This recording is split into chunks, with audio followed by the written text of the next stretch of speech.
Welcome to the Deep Dive, where we take a stack of your sources and really try to extract the most important nuggets of knowledge and insight. Exactly. Today, we're peeling back the layers on something that feels, I don't know, both timeless and incredibly modern. Promoting your first hip-hop show with absolutely no budget. Yeah, the $0 hustle. It's a classic problem, but the landscape looks so different now. Imagine this scene, right?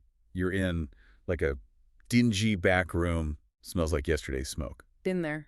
You've got 5 MCs, maybe 40 chairs, a couple of monitors that only work if you jiggle the cable just right. Sounds about right. Your first show, zero budget, you've stapled, photocopied flyers everywhere, but then TikTok hits you with, reached your daily follow limit. Yeah. That's the clash, isn't it? That old school analog grit hitting these new digital walls, these algorithms, like brace beats over a church sermon, as the source put it. It really is about getting real people, actual bodies, through a real door for real music. And what's fascinating, I think, about the sources we're looking at today is that this isn't some polite, aspirational how-to guide. No, not at all. This is raw. It's like a field report from the trenches. Part playbook, part autopsy, maybe even a bit of a late-night rant. Yeah.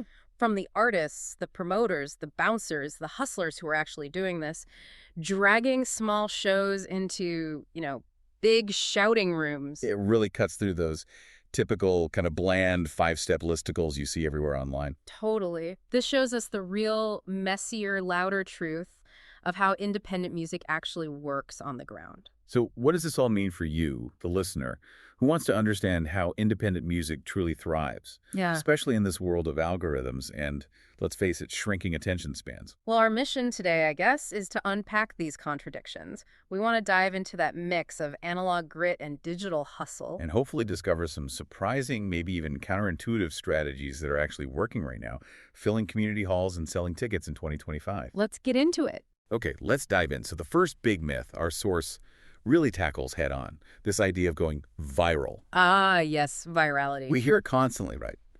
TikTok is the new street team. But is chasing that huge, maybe elusive hit? Is that really the smartest way to go for your first show?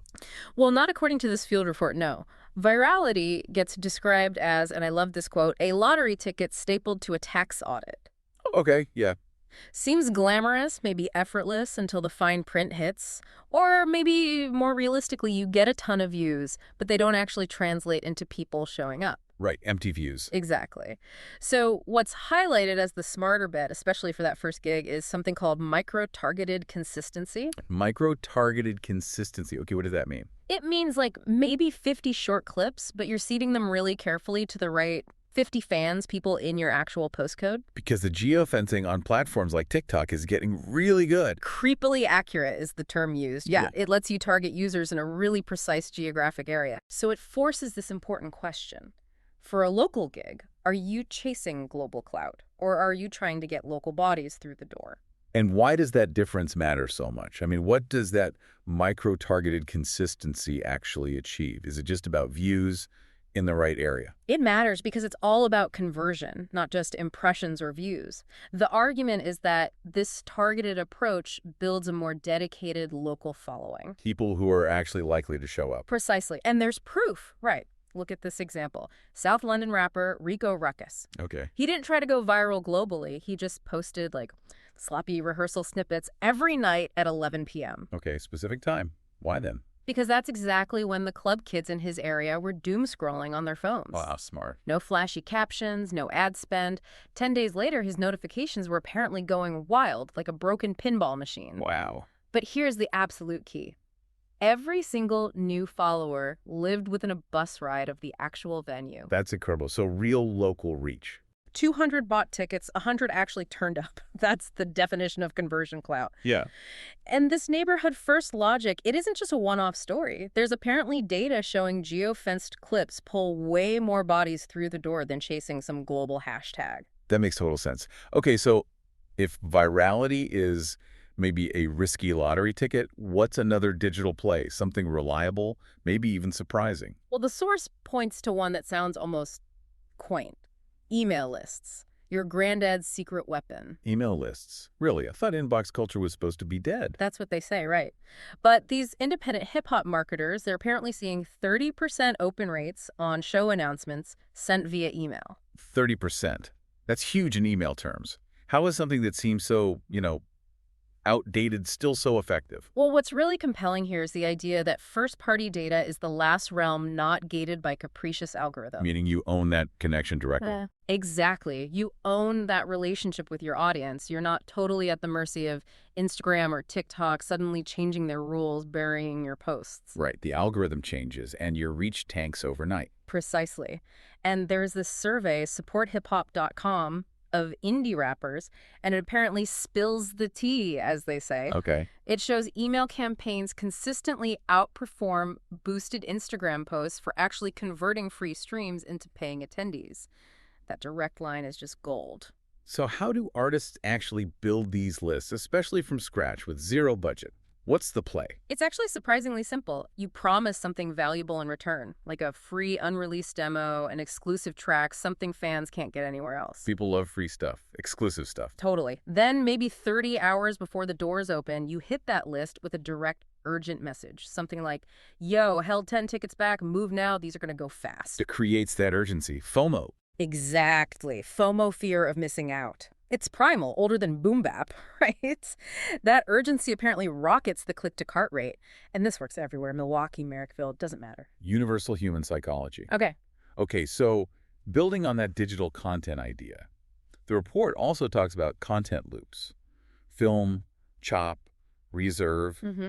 The idea that your Instagram reels aren't just ads for one show. They're like the after party that sells the next gig. Yeah, precisely.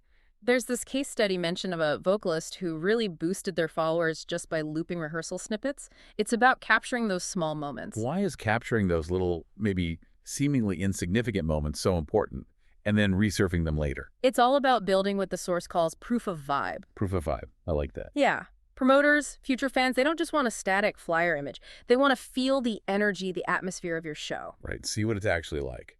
So you capture maybe 8 micro moments, like the rumble of the bass during line check, or that funny quiet bit before a verse drops, or just a quick shot of the crowd really into it. Yeah. Then you quickly edit those, drop them the next morning. It extends the show's life online. It becomes this dynamic highlight reel. Which you can then use to get other gigs. Exactly. Helps you chase bookings in other suburbs. Promoters love seeing proof that you can actually create an engaging live experience. Undeniable proof. Makes sense.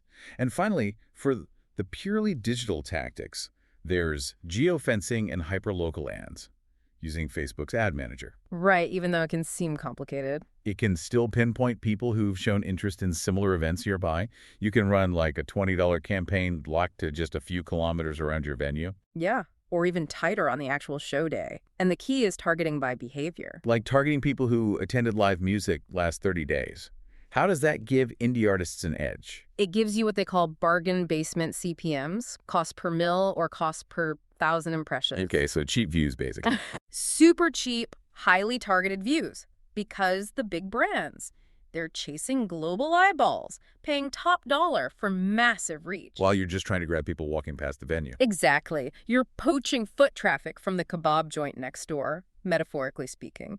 You get really cheap, super targeted ads because you're focused laser tight on local intent. People most likely to actually walk through your door. Smart. Okay, let's shift a bit. How do the physical and the digital mix? The source says they aren't really at odds, they're being remixed. Yeah, in really clever ways. Like the first one, flyers aren't dead, they've just been remixed. John Pareles' famous line, scenes begin where photocopiers squeal. Still true. Kinda, yeah. The physical flyer, it still triggers something, right? That little lizard brain twitch, as the source puts it. Like someone actually cared enough to print this and put it somewhere it's tangible. Exactly. But the old tape and staple runs get a serious upgrade when you turn each flyer into a, what does it call it? A QR wormhole. A QR wormhole. Explain that. You use a dynamic link generator. So the same QR code printed on the flyer can send people to different places online depending on what you want. Oh, interesting. Yeah, send them to Eventbrite if you want them to buy tickets now. Send them to Instagram if they just want to check out your vibe first. Send them to Spotify to feed the algorithms. So you're connecting that physical object directly into your whole digital world. It's like threading birch bark through the Wi-Fi, is the analogy used, connecting the tactile to the digital ecosystem. That's brilliant. How does that actually play out for an artist trying to fill a room? Is there an example? Yeah, take Indigenous rapper Thelma Plum on her recent Australian regional tour. Okay. She hit these towns armed with both old-school posters and these new-school QR codes. Right. And apparently, despite rising costs that almost wrecked the tour, there was this whole Guardian piece about the struggle of regional touring in Australia. Yeah, I think I saw that. Rising diesel, dwindling crowds. Exactly. But despite all that, those print-to-pixel breadcrumbs, those QR codes on posters, they kept filling the community halls. It shows that blending old and new can really work, even against tough odds. That's a powerful example. Okay, sticking with analog tools getting a digital boost. Radio. The source says radio isn't radio, it's narrative infrastructure. So like your city's tiny college station playing underground rap at 2 a.m. to maybe 6 insomniacs and a guy fixing his synth, that's actually useful. Apparently, yes. Perfect even, because those small local stations, they're still places where DJs love getting exclusives. And the listeners, they love the hometown myth-making aspect, hearing local artists get played. Right, supporting the local scene. So you show up, maybe with actual vinyl or just high-quality digital files, your lossless WAV, and you bring an invitation. Like, hey, we're broadcasting live from the venue next Friday. Come down, heckle us. Turn it into an event. Exactly. Suddenly, those airwaves become this relay race, passing the story of your show from the FM dial to maybe an Instagram reel of the broadcast, right through to the ticket stub. So the key is relationships, not just getting on a playlist. Relationships beat rotation, yeah. And the gatekeepers, they might just be wearing thrift shop hoodies now. It's about finding those passionate allies in the community. That really reframes how you might think about radio. And speaking of old tactics with a new spin, the Street Team 2.0. Right. Street teams used to be about handing out mixtapes from a backpack, right? How's that changed? Well, now maybe they're running Wi-Fi routers off battery packs. Okay. Or live streaming someone doing graffiti tags that actually reveal clues about the set times. Whoa, okay. That's creative. It's described as an amplified hustle. Same raw energy, same direct engagement, but using digital tools to make it trackable and maybe cleaner legally. Amplified hustle, I like that. You use physical interactions to drive actual, measurable online engagement.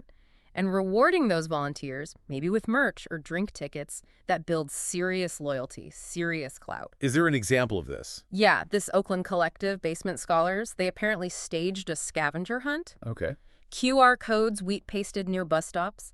Each code unlocked a little snippet of an unreleased single. Cool. Anyone who finished the whole circuit got a discount code for the show. And their ticket sales apparently doubled in 48 hours. Wow. And the only cost was glue. Pretty much. $10 in glue sticks was their only paid expense for that specific promo. It really makes you think, how can you tap into that kind of raw, creative energy for marketing that feels, authentic? Definitely food for thought. Okay, and the last blending strategy, collab the bill or die trying. The source is pretty blunt. Solo bills are vanity, mixed bills are community. What's the thinking there for a new artist? It means don't just play with bands exactly like you. Pair your classic boom bap sound with maybe a local drill artist that's the more aggressive track style. Right. Or a lo-fi R&B singer. You're deliberately cross-pollinating the fan bases. So everyone brings their crowd and they discover new artists. Exactly. Everyone's algorithm loves it too because the platforms see that audience overlap. And crucially, you share the promo load. Right. 3 artists mean. 3 email lists, 3 street squads, 3 times the Instagram stories pushing the show. That makes a huge difference on zero budget. Huge! And there's an unspoken benefit, too. That diversity actually earns trust with the venue. It signals you have a wider reach. It acts like insurance against a dead room. Venues like seeing a promoter who understands the whole local scene. Smart. Okay, let's shift gears a bit. Let's talk business, backstage stuff, and maybe the future. The source makes this powerful point. Narrative is currency. Yeah, this is crucial. Why should anyone actually leave their comfy couch and Netflix for your show? Especially if it's an open mic thing. Because promotion isn't just about pushing tickets. It's about framing the stakes. You have to tell a compelling story. What kind of story? Well, Is it your crew's first ever headlining show? Is the venue itself about to close down, and this show is part of trying to save it, reviving its ghost? Okay.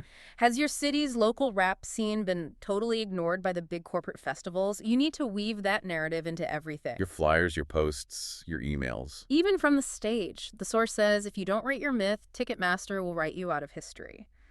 Which is harsh, but maybe true. Wow. Think about it. Hip-hop started as documentary, right? Block parties telling the block how the block felt. That storytelling DNA is still vital. So it's not just what you're selling, the music, but the story behind it. But how do you even find that story if you're just starting out? You might not have some grand narrative yet. You start with authenticity. You focus on the immediate stakes. What makes this specific show unique or important, even on a small scale? Like maybe it's a protest against gentrification happening on that street. Or a celebration of local talent that never gets any airplay. Maybe it's just the culmination of months of really hard work and passion from everyone involved. Oh, yeah. You lean into that raw, honest beginning. Every artist, every show has a story. Even if it's just about the struggle to create and put something on, that struggle itself can be a really compelling narrative that people connect with. Okay, got it. Let's talk money then. Dynamic pricing? Yeah. Friend or foe? Or maybe friend. Yeah. Or something else. Yeah. Airlines love it. Fans often don't. So how can independent artists play with pricing carefully without, ticking everyone off? Well, the source suggests maybe trying reverse surge. So early bird discounts for people who plan ahead or maybe are broke. Yeah. And then full price for the last minute folks, procrastinators. But the absolute key, according to the source, is transparency. Just be upfront about it. Totally. Transparency is punk, it says. Break out the fees, show people where the money goes, the venue's cut, the booking platforms rake, maybe even a line item for crew eats.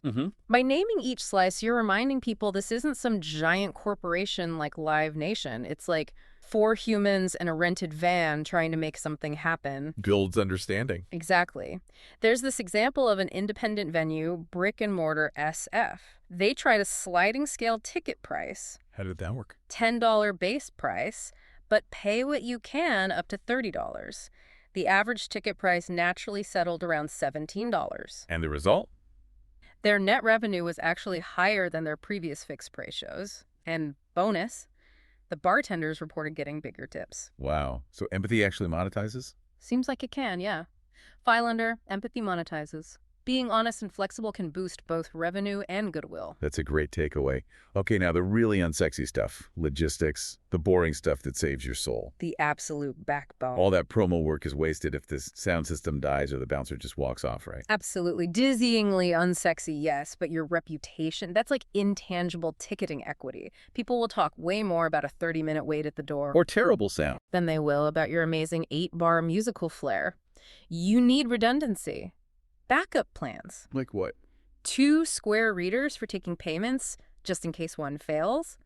A printed will call list, because the Wi-Fi will drop at the worst moment. Always. A $50 petty cash envelope for that emergency roll of gaff tape or bottle of water. It sounds trivial, but... It matters. Yeah. Remember that Guardian piece about the Aussie acts canceling tours? Because the spreadsheets didn't add up? Yeah. Logistics weren't sorted. Promo is energy, it's goodwill you're spending. If you waste it on bad logistics, you're burning that goodwill, making the next show harder to sell. It's about professionalism, respecting the audience. Okay, show's over, lights come up, most promoters are done, clocking out. But not you. For you, post-show alchemy is just beginning. Post-show alchemy, what does that involve? What's the final step? You station a volunteer right at the exit, maybe with just a phone and a QR code. Okay, what's the QR code for? It links to a super quick survey. 2 questions max. Which track slapped hardest tonight, and drop your email here to grab a discount for the next show. Simple. Direct feedback and list building. Exactly. It's like a call and response, echoing hip-hop's roots. You get instant feedback, you extend the story of the show online, and you capture that invaluable data emails. And then what? Next morning, you quickly clip together some of that grainy iPhone footage from the night, tag everyone, the other artists, the venue, maybe local bloggers who were there. Right. Create that post-show buzz online. And armed with those receipts, the footage, the positive feedback, maybe the door count, you go straight to venue number 2 with a strong pitch. Look, we packed out 140 people, 95% capacity. We moved tickets. Using the success of one show to directly build the next one. Smart. Leverage. It's all about leverage. The source also touches on something trickier. Moral math. Who gets paid? Yeah, the ethics of it all. Hip-hop promotion now, it seems riddled with ethical questions. Algorithms favor those with money to boost posts. Right. It amplifies existing advantages. So how do independent artists navigate this without selling out or alienating people? The source suggests it starts with interrogating your own values. What's important to you and your scene. Like maybe choosing to run all ages, dry shows so younger fans can actually come. Exactly. Maybe that means less bar revenue, but it builds a different kind of community. Or maybe you actively shun corporate brand money. Yeah. But you create special VIP bundles or tiered ticketing specifically to make sure you can pay all the artists on the bill fairly. A proper split. So it's about making conscious choices. And being transparent about them. The key phrase used is transparency over purity. Fans often accept a messy reality if they feel the organizers are being honest about the challenges and the choices being made. Rather than pretending everything's easy or perfect. Exactly. Own the complexities. Okay, and finally looking ahead. Possible futures, VR clubs, hometowns lost. This sounds a bit dystopian. It's a real question looming, isn't it? Meta is pushing spatial audio raves in VR. Spotify is getting deeper into ticketing. Does the local physical rap gig even survive if algorithms can just beam performances straight into our goggles? Yeah. Why would you brave sticky floors? It's a critical concern for all live music, really. But the source quotes John Caramanica, the music critic. What does he say? The live show is America's last unfiltered argument. Community isn't just bandwidth. I like that. Unfiltered argument. Every physical flyer, every DM you send trying to get someone out, every sweaty handshake at the merch table, it's a vote for physical culture, for shared experience in a real space. So promoting a gig isn't just selling tickets. It's preserving a commons, a physical space where people gather, connect, react together in real time. If everything goes virtual, we lose that vital, messy, unfiltered human interaction, that energy. So it's like a fight for shared physical space. In a way, yeah. Every local show promoted is pushing back against total virtualization. So wrapping this all up, what does it really mean? This deep dive, it shows culture isn't neat, is it? Definitely not wrapped in neat bows, no. You're still going to get ghosted by blogs, you'll fight with sound engineers, you'll watch algorithms mess with your reach. Yeah, you'll definitely question why anyone pays $8 for a warm beer just to see you maybe stumble through a verse. Yeah. But then someone at the back of the bar is mouthing every single lyric. Right. And they come up afterwards begging to know when the next show is. That's the magic, isn't it? That connection. It is. So this report, it boils down to some actionable things too, like 5 micro moves you could try for next Friday's gig. Yeah, really concrete stuff. First, the 10-10-10 rule. Okay. 10 days out. Announce the lineup, hit email and TikTok. 10 hours out. Go live from soundcheck, maybe flash a discount code for people watching. 10 minutes out, quick Instagram story countdown, builds hype. Simple structured timeline. Okay, well, $50 spend split. Yeah. Super tight budget. Maybe $20 on a TikTok geofence ad. $15 for Facebook retargeting people who engaged before. $10 for sticker paper and printing those QR codes we talked about. And $5 for coffee for whoever designed your flyer. Got to fuel the creatives. Okay, third. One partnership. Find one local ally, like a sneaker boutique hosting a quick pop-up mic cipher before the show. Leverage their community. Smart cross promotion. Fourth. 2 content pillars. Yeah. Focus your online content. Maybe one is a real series called Why I Wrote This Verse, giving fans that behind-the-scenes insight. Yeah. And the other is that post-show photo dump, maybe titled Sweat, a love letter, just capturing the energy. Love that. And finally, fifth. 3 KPIs, key performance indicators. Track stuff, like your ticket link, click-through rate, the change in your online followers from people who signed up at the that door-to-online delta. And, of course, your email list growth. Yeah. Measure what matters. Track, tweak, repeat. Okay, so promotion isn't just marketing flyers. No, it's myth maintenance. It's carrying that original Block Party DNA forward into this weird future of paywalls and pixels. It's messy, it's contradictory. Gloriously alive, like hip-hop itself. So the message is, staple that flyer, spam that email list strategically, hack that geofence. Yeah. The drum machine's heart is still beating. Your job is just to make the city hear it, make that physical connection actually resonate, even in this digital world.